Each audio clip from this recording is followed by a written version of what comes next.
Hi, this is Prabhakarachari, diamond fitting specialist. Greetings from India.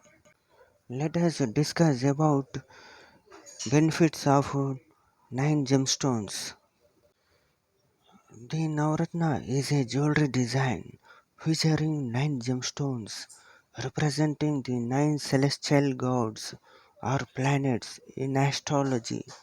The central stone is a ruby symbolizing the sun, with the other stones representing the planets and nodes. This jewelry is believed to bring good fortune and is often set in gold or silver. The Navratna is a jewelry design featuring nine gemstones representing the nine celestial gods or planets in astrology. The central stone is a ruby symbolizing the sun, with the other stones representing the planets and nodes.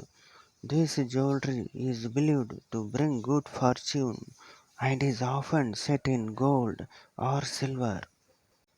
If you like this video, please subscribe, share and comment. Thank you for watching.